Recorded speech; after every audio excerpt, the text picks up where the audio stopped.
Hello दोस्तों, नमस्कार। आप सभी का एक बार फिर से हार्दिक स्वागत है आशीष क्लासेस पर। आज हम बात करेंगे 7 मई के फर्स्ट एडिटोरियल की, और ये एक बार फिर से बंगाल की राजनीति पर आधारित आर्टिकल आपको मिलेगा। और उससे पहले कि हम सेशन स्टार्ट करें, बताना चाहूँगा कि 2 एप्लीकेशन आपको डाउनलोड करके रखनी है। एक एप्लीकेशन का नाम है आशीष क्लासेस इंग्लिश, जहाँ पे editorials, cloze test, SSC previous year papers ये सब उपलब्ध हैं, ई बुक्स भी हैं। और एक न्यू एप्लीकेशन है आशीष क्लासेस, जिसका लिंक आपको डिस्क्रिप्शन में मिलेगा, उसको भी डाउनलोड करके रखें। वहाँ पर ग्रामर का कोर्स उपलब्ध है, वहाँ पर ट्रांसलेशन का बैच उपलब्ध करवा दिया गया है, और एक न्यू बुक जनवरी, फरवरी, मार्च के एडिटोरियल वर्ड्स इस वर्ष के वो आपको अवेलेबल करवा दिए गए हैं। ठीक है, तो ये एप्लीकेशन का स्क्रीनशॉट है। अगर पुराना है ये तो आशीष क्लासेस इंग्लिश का नाम हो चुका है पुरानी वाली एप्लीकेशन का। एडिटोरियल का बैच वेंसडे से स्टार्ट होगा, जहां पर 2 एडिटोरियल्स हम पर डे डिस्कस करेंगे। एक एडिटोरियल तो खैर यही होता है जो आप 5 बजे यहाँ पर देखते हैं, लेकिन यहाँ पे जल्दी एक्सेस मिल जाता है, पीडीएफ अवेलेबल होता है दोनों एडिटोरियल्स का। क्लोज टेस्ट और पैराजम्बल का कोर्स है, ये भी आप बाई कर सकते हैं। तो आइए स्टार्ट करते हैं। आज का एडिटोरियल है हैट्रिक के नाम से। हैट्रिक आप समझते ही होंगे, एक मतलब 3 गोल लगातार कर दिए जाएं उसे हैट्रिक कहते हैं। क्रिकेट में 3 विकेट 3 लगातार बॉल्स पे ले लिए जाएं तो उसे हैट्रिक कहते हैं। तो 3 लगातार सफलताओं को हैट्रिक बोलते हैं। तो यहाँ पे हैट्रिक टाइटल इसलिए दिया गया क्योंकि बंगाल के मुख्यमंत्री तीसरी बार इन्होंने शपथ ली है मुख्यमंत्री पद की, इस कारण से इससे नाम दिया गया हैट्रिक। ठीक है, तो हैट्रिक का मतलब लगातार 3 सफलताएं। अब आप पेन और नोटबुक लेकर बैठना, हर चीज़ आपको समझ में आएगी। एक बात और बता दूं आपको मैं कि कल एक SBI इंग्लिश के नाम से मैंने प्लेलिस्ट बना रखा है, वहाँ पे जाके देख सकते हैं कि कल एक वीडियो अपलोड हुआ था SBI के एस्पिरेंट्स के लिए कि अगर आप तैयारी कर रहे हैं SBI इंग्लिश, SBI क्लर्क की, तो वहाँ पे एग्ज़ाम में कैसे क्वेश्चंस आते हैं। अगर आप रेगुलर बने रहेंगे चैनल पर और हर सेशन देखते रहेंगे तो आप अपडेट होते रहेंगे। फिलर्स का सेशन कल हुआ था, आज भी एक क्लास आपकी अपलोड कर दी जाएगी, और एक 9:15 पे जो क्लास होती है रात को, वो भी आप टाइम नोट कर लें।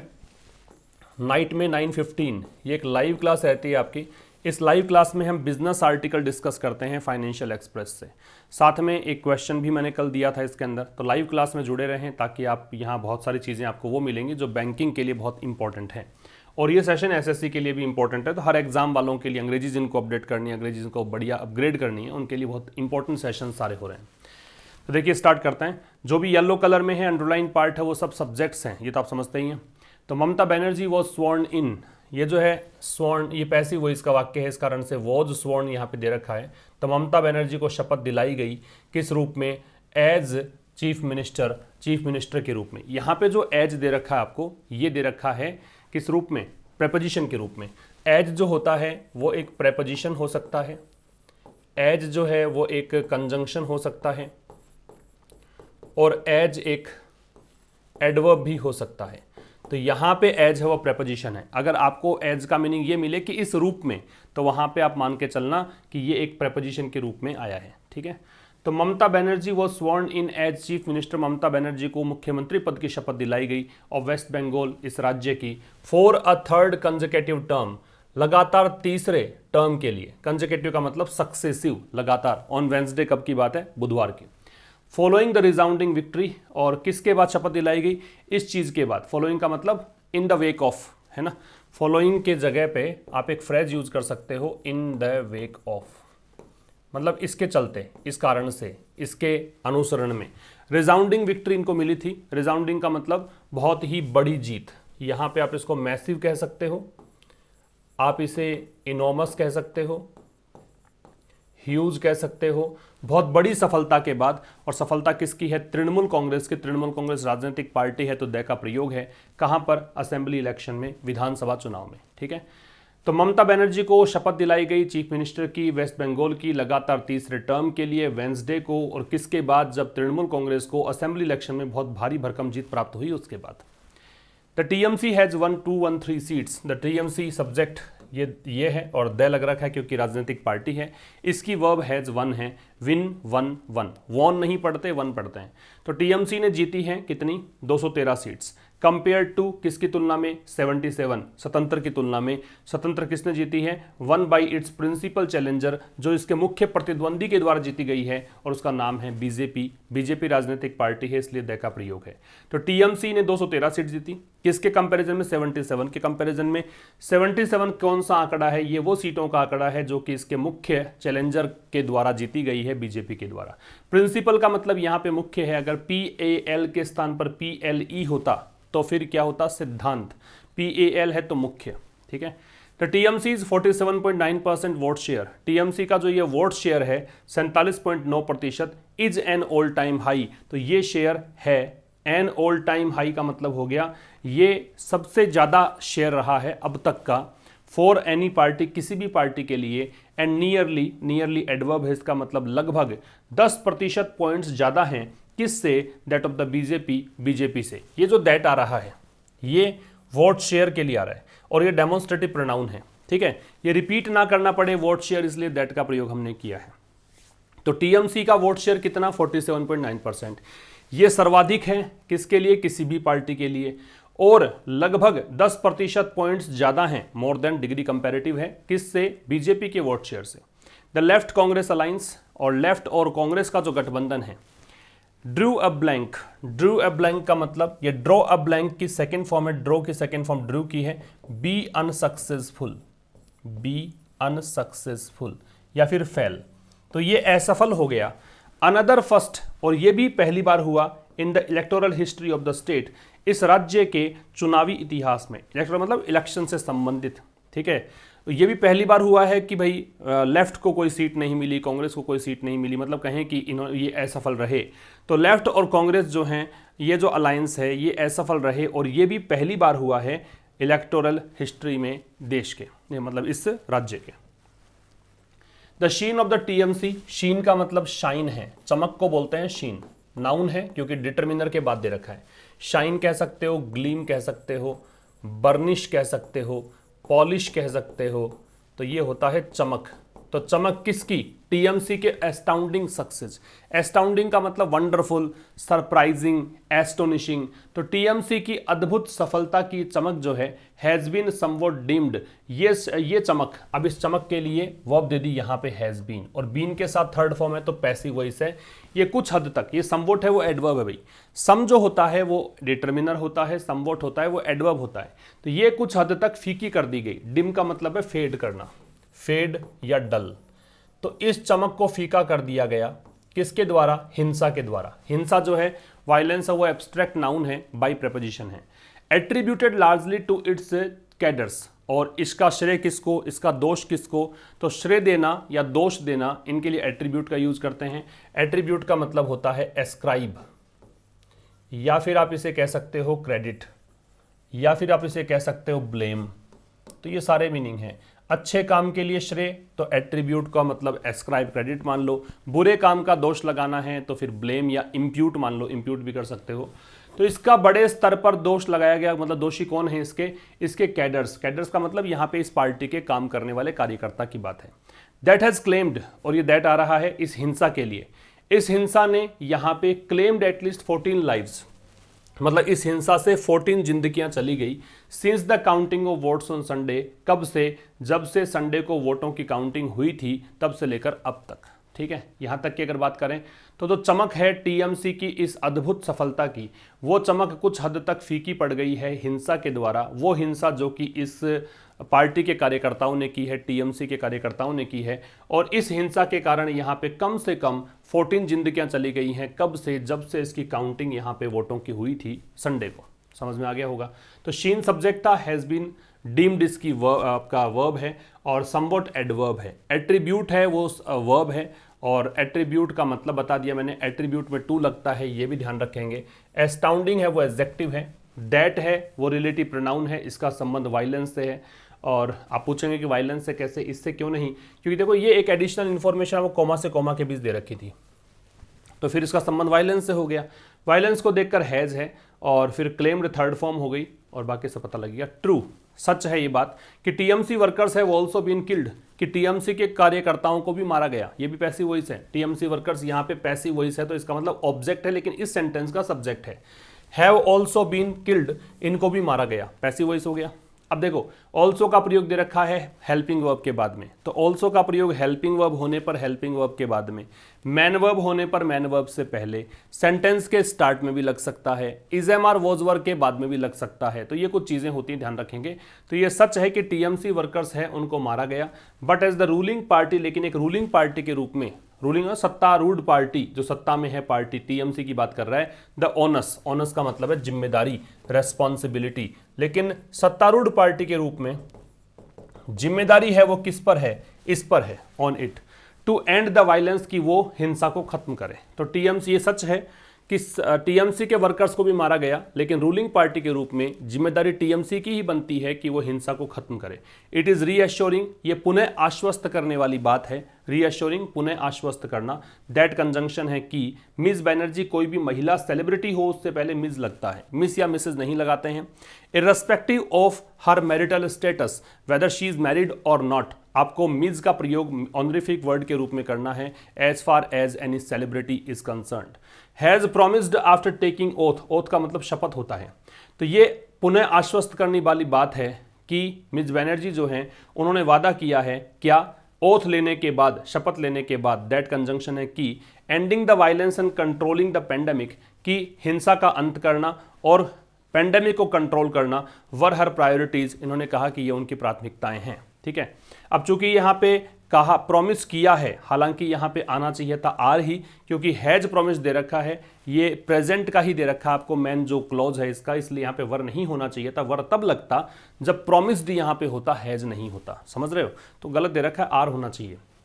और ये आर इसलिए है क्योंकि एक तरफ तो है एंडिंग द वायलेंस, एक तो ये क्लॉज हो गया, फिर दूसरा है ये कंट्रोलिंग द पेंडेमिक। वैसे दो जेरेंड बन रही है, एंडिंग और कंट्रोलिंग, इसलिए दो जेरेंड हो, दो इन्फिनिटिव हो, दो क्लॉज हो, दो सब्जेक्ट हो, आपको प्लूरल वर्ब कंसीडर कर, प्लूरल सब्जेक्ट कंसीडर करते हैं, प्लूरल वर्ब का प्रयोग करना पड़ता है, तो ये फिर प्लूरल वर्ब का प्रयोग यहाँ पे किया गया है। ठीक है, आगे देखिए, she must not read this colossal mandate, colossal का मतलब ह्यूज है, इनॉमस है, बहुत बड़ा, कोलोसल मैंडेट का मतलब जनादेश है, और शी आ रहा है ममता बनर्जी के लिए, तो उनको जरूर से जरूर, मस्ट नॉट मतलब ये ऑब्लिगेशन है, ये बाध्यता है, ये कंपल्सन है कि उनको जरूर से जरूर ये चीज जो एक भारी भरकम इनको जनादेश मिला है, इसको इस रूप में नहीं लेना चाहिए। किस रूप में नहीं लेना चाहिए, एज, इस रूप में। तो एज यहां पे क्या हो जाएगा, एक प्रेपोजिशन हो जाएगा, किस रूप में, ए पब्लिक एंडोर्समेंट, कि ये कोई जनता का अप्रूवल है, एंडोर्समेंट का मतलब है अप्रूवल,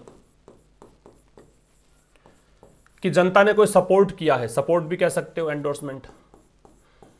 तो इस रूप में ना ले इस जनादेश को कि जनता ने इनको अप्रूव कर दिया है, और इवन टॉलरेंस, और यहां तक कि यहां पे जनता सहन कर रही है, एंड्योरेंस को बोलते हैं tolerance of the grass roots ferocity. Grass roots का मतलब बिल्कुल बेसिक स्तर का होता है, या फिर ग्रास रूट्स का मतलब कोई भी ऑर्गेनाइजेशन है, कोई भी कंपनी है, कोई भी पार्टी है, उसका जो शुरुआत, मतलब जो एक कार्यकर्ता लोग होते हैं ना, लीडर तो एक अलग बात है, कार्यकर्ता जो शुरुआती स्तर पे संभालते हैं पार्टी, उसको ग्रास रूट्स बोलते हैं।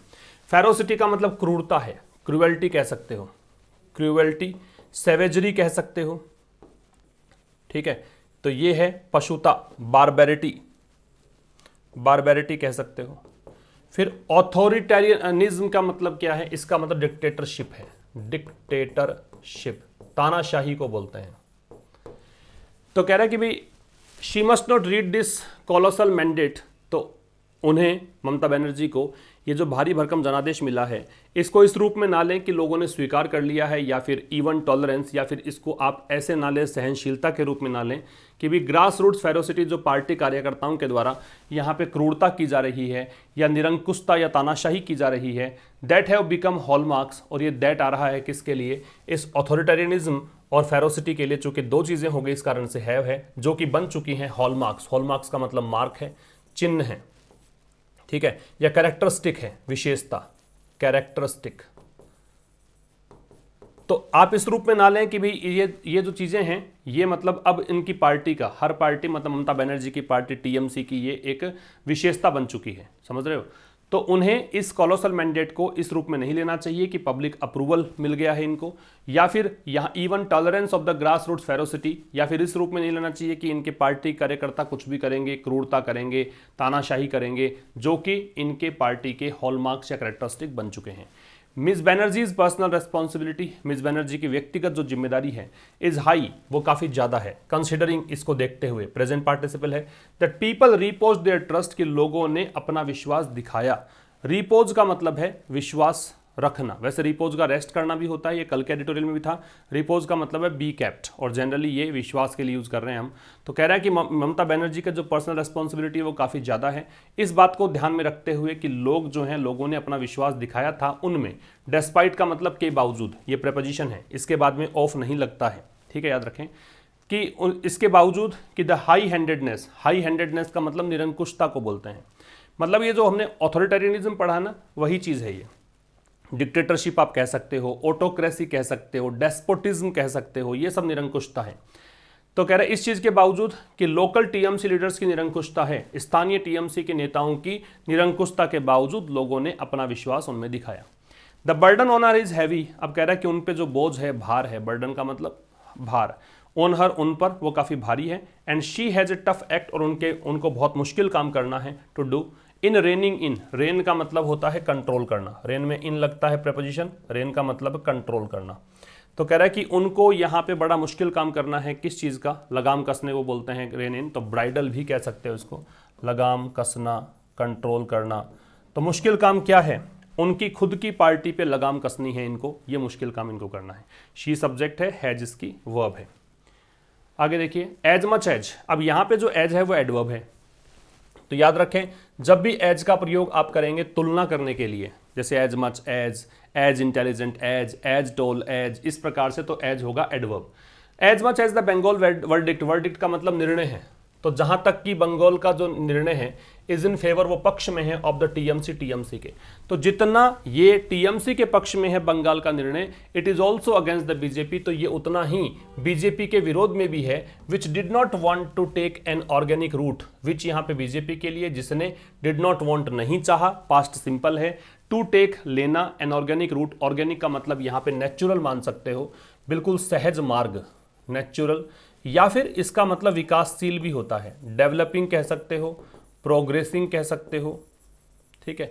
मतलब ये एक्चुअल में ऑर्गेनिक अगर आप रूट अपना रहे हो, इसका मतलब आप चाहते हो कि धीरे धीरे सफलता मिले, अचानक से ना मिले, वो होता है ऑर्गेनिक रूट। तो बीजेपी ने नहीं चाहा कि वो कोई ऑर्गेनिक रूट अपनाए, to emerge as a natural party, एक सहज पार्टी के रूप में उभरने के लिए, इमर्ज का मतलब उभरना, ऑफ गवर्नमेंट, सरकार, गवर्नेंस, सत्ता की, इन बंगाल, बंगाल में। तो जितने की बंगाल का वर्डिक्ट जो है वो फेवर में है टीएमसी के, उतना ही ये अगेंस्ट भी है बीजेपी के। बीजेपी वो पार्टी जिसने कि कोई सहज रास्ता नहीं अपनाना चाहा, किस रूप में, गवर्नेंस, बंगाल में गवर्नेंस के नेचुरल पार्टी के रूप में, ठीक है। तो बंगाल वर्डिक्ट सब्जेक्ट था, इज वर्ब थी, इट सब्जेक्ट था, इज वर्ब थी, विच सब्जेक्ट था, विथ रिलेटिव प्रोनाउन है बीजेपी के लिए, डिड नॉट वांट इसकी वर्ब है। ऑर्गेनिक का मतलब नेचुरल होता है, ऑर्गेनिक का डेवलपिंग या प्रोग्रेसिंग होता है। Without a party organisation and mass leaders, तो बगैर एक पार्टी संगठन और मास लीडर्स के, मतलब जन समूह के नेता इनके पास नहीं है, ना कोई पार्टी का संगठन यहाँ पे है, इसके बगैर इट इंजीनियर, इट बीजेपी के लिए है, इंजीनियर का मतलब है प्लान करना या प्लॉट करना, षड्यंत्र रचने को बोलते हैं, या फिर ऑर्केस्ट्रेट करना, ऑर्केस्ट्रेट, षड्यंत्र रचना। डेफेक्शंस का मतलब क्या है, डेफेक्शंस का मतलब अबेंडनमेंट, अबेंडनमेंट, ठीक है, मतलब दल त्याग को बोलते हैं। टर्न कोड जो होते हैं डेफेक्टर्स, उससे डेफेक्शन बनता है। तो कह रहा है कि विदाउट अ पार्टी ऑर्गेनाइजेशन, बगैर एक पार्टी संगठन और मास लीडर्स के, जन समूह के नेता इनके पास नहीं है कि लोगों के बीच में अपील हो जिनकी, और ना इनका पार्टी का संगठन इतना सुदृढ़ था बंगाल में, तो इसने क्या किया, इसने डेफेक्शंस को इंजीनियर किया, इसने षड्यंत्र रचा, जोड़ तोड़ करके डेफेक्शंस करवाए, मतलब वहाँ के जो नेता थे टीएमसी के, उनको तोड़कर ये अपनी पार्टी में इसने शामिल कर लिया, ठीक है। ट्राइड ब्रेजन कम्युनल पोलराइजेशन, और क्या किया, कोशिश करी। ब्रेजन का मतलब होता है ऑडेशस, बोल्ड, सॉसी, इसका मतलब होता है ऑडेशस, दुस्साहस को बोलते हैं, ऑडेशस, बोल्ड, सॉसी, निर्लज, दुस्साहस इसको बोलते हैं। तो दुस्साहसपूर्ण इसने सांप्रदायिक ध्रुवीकरण का प्रयास किया। पोलराइजेशन, ध्रुवीकरण, बांट देना दो धड़ों में, दो भागों में, तो इसने सांप्रदायिक ध्रुवीकरण का प्रयास किया। एंड मिसयूज्ड सेंट्रल एजेंसीज, और सेंट्रल एजेंसीज का दुरुपयोग किया। As it went for the jugular, jugular वैसे होता है नेक से संबंधित, गर्दन से संबंधित को बोलते हैं जगुलर। गो फॉर द जगुलर का मतलब होता है बिल्कुल अग्रेसिव हो जाना, हराने के लिए किसी को किसी भी हद तक पहुंच जाना। जब इसने मतलब जब ये मिसयूज कैसे किया, जब as it went for the jugular, जब यहाँ पे ये बिल्कुल अग्रेसिव हो गई थी, बिल्कुल अटैकिंग गेम खेल रही थी, बिल्कुल किसी भी हद तक ये जीत प्राप्त करना चाहती थी, उस समय इसने ऐसा किया। ठीक है, फिर समझना, तो बिना पार्टी ऑर्गेनाइजेशन के, बगैर मास लीडर्स के इसने डिफेक्शंस को इंजीनियर किया, इसने षड्यंत्र रचा, प्लानिंग करी कि भाई वहाँ के नेता लोगों को तोड़कर अपने पास मिला लिया जाए।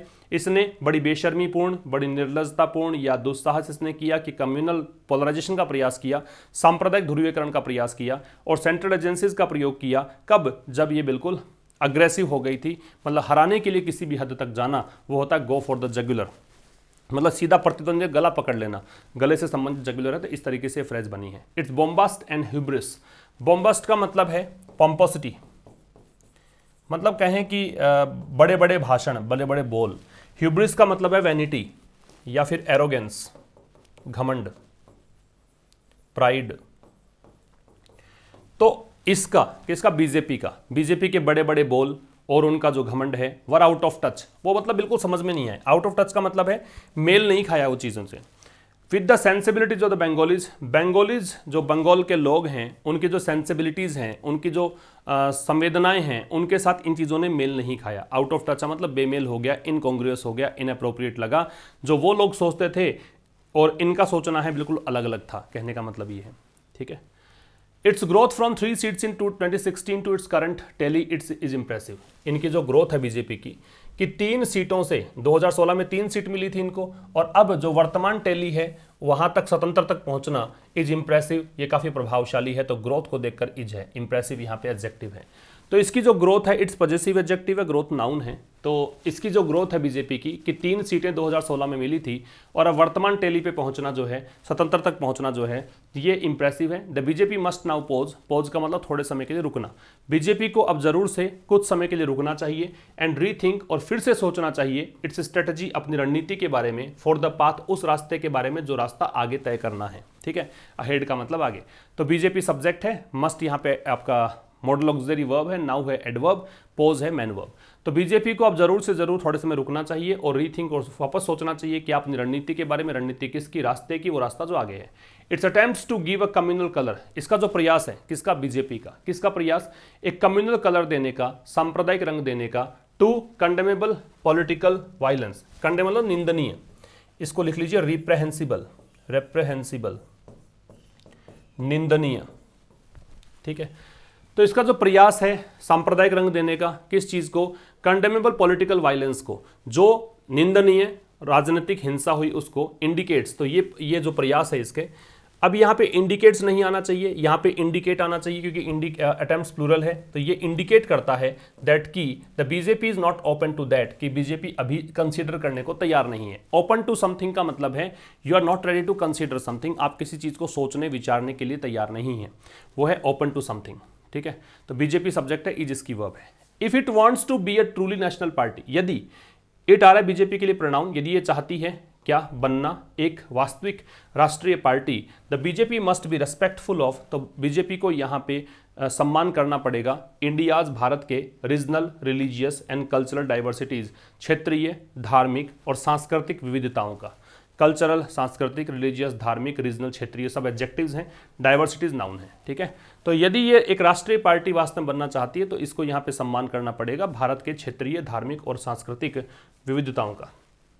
The Congress and the CPIM that sought to overcome, sought जो है वो यहाँ पे सेकेंड फॉर्म है सीक की, ये सीक, और सीक की सेकेंड फॉर्म बनती है सॉट, और सीक की थर्ड फॉर्म भी बनती है सॉट।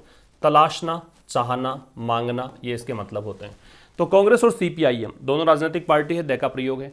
दैट सॉट जिसने चाहा था, टू ओवरकम देयर फेलियर, कि अपने फेलियर को ओवरकम करे, अपनी असफलता को वो काबू में करे। ओवरकम का मतलब कंट्रोल करना। To build a programmatic politics, to build बनाने के लिए, प्रोग्रामेटिक मतलब प्लान के अनुसार, अकॉर्डिंग टू प्लानिंग। पॉलिटिक्स राजनीति, थ्रू किस प्रकार से? अपॉर्चुनिस्टिक अलायंसेज, गठबंधन बना के, और गठबंधन कैसे? अवसरवादिता के जैसे, मतलब अवसर भुनाने के लिए, कि आपको लगा कि आप अवसरवादी हैं, अपॉर्चुनिस्टिक हैं, आपको लगा इस समय गधे को बाप बना लेना चाहिए, तो वैसे वो बात बता रखी है कि किसी पार्टी के साथ गठबंधन हमने जोड़ लिया, इंक्लूडिंग जिसमें शामिल है with the communal Indian secular front, आपने इसके साथ भी गठबंधन बनाया।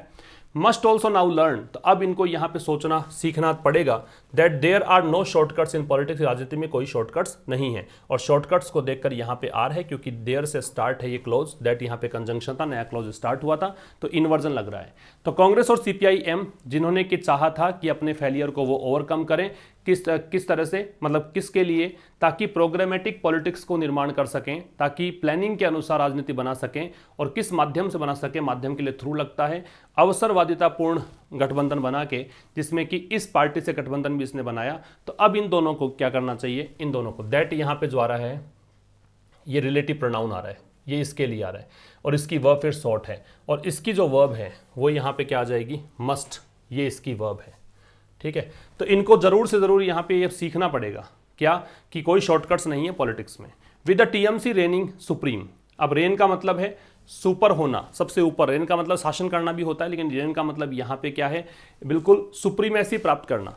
तो कह रहा है कि अब टीएमसी जो है वो तो सुप्रीम स्तर पे पहुंच गई है, श्रेष्ठ स्तर पे, and the BJP falling short in understanding the state, और राज्य को समझने में बीजेपी जो है फॉलिंग शॉर्ट मतलब पीछे रह रही है, फॉल शॉर्ट का मतलब पीछे रह जाना, रेनिंग सुप्रीम का मतलब सबसे शीर्ष पे पहुंच जाना। तो टीएमसी जो है ये तो मतलब स्टेट को समझने में सबसे ऊपर है, बीजेपी जो है पीछे है। The opposition space can still be fought for, तो जो विपक्ष का स्पेस है अभी भी इसके लड़ा जा सकता है, कि जरूरी नहीं, बहुत बड़ा अंतर है इन दोनों के बीच में, एक अगर यहाँ पे है तो दूसरा यहाँ पे है, तो बीच का जो स्पेस है अभी भी इसके लड़ी जा सकती है। स्टिल का मतलब इवन नाउ है, एडवर्ब है, इसका मतलब अभी भी, और कैन बी फॉट ये पैसिव वॉइस हो गया बी के साथ third form. To reclaim relevance, reclaim का मतलब पुनः दावा करना, रेलेवेंस का मतलब होता संबद्धता, ठीक है। तो एक बार फिर से अगर आप किसी चीज को तार्किक ठहराना चाहते हैं, रेलेवेंट बताना चाहते हैं, दीज पार्टीज नीड, तो उसके लिए इन पार्टीज को जरूरत है to replace their current leaders, कि वो अपने वर्तमान नेताओं को रिप्लेस करे, मतलब इनको हटाए, नयों को लेकर आए। Do some honest soul searching, और क्या करें, कुछ ईमानदारीपूर्ण, सोल सर्चिंग, सोल का मतलब यहाँ पे आत्मा से ना होकर व्यक्तियों से है, कुछ ईमानदार लोगों की तलाश, मतलब ऑनेस्ट सोल सर्चिंग का मतलब यहाँ पे हो गया कि कुछ ईमानदारीपूर्ण तलाश करें, ठीक है। And build a new politics, और एक नई राजनीति का निर्माण करें। तो कह रहा है कि अगर आप ये दावा फिर से करना चाहते हैं कि रेलेवेंस है हमारा, हम अभी भी आज की राजनीति में प्रासंगिक हैं, तो इन पार्टीज को क्या करना चाहिए, इनको आवश्यकता है अपने वर्तमान लीडर्स को रिप्लेस करने की, कुछ ऑनेस्ट सोल सर्चिंग को करने की, और एक नई पॉलिटिक्स को निर्माण करने की, ठीक है। अब रिवीजन देखिए, ह्यूब्रिस का मतलब वैनिटी है, घमंड को बोलते हैं, तो पहले को जोड़ा जाएगा डी से। ब्रेजन है वो दुस्साहस को बोलते हैं, तो आ जाएगा शेमलेस, बेशर्मीपूर्ण। इंजीनियर का मतलब ऑर्केस्ट्रेट है, षड्यंत्र रचना है, तो ए। फिर रेन है, रेन का मतलब कंट्रोल करना है, तो बी, नियंत्रण करना, इसमें इन लगता है। फेरोसिटी ब्रुटैलिटी को बोलते हैं, पशुता, क्रूरता, इन सब को बोलते हैं, तो सी। तो ये था आज का एडिटोरियल। अब चूंकि मंडे टू फ्राइडे हम डिस्कस करते हैं एडिटोरियल द हिंदू का, रात को 9:15 मुलाकात होगी, और इस सेशन के थ्रू हम मिलेंगे शाम को 5 बजे मंडे को। तब तक के लिए नमस्कार, थैंक यू वेरी मच।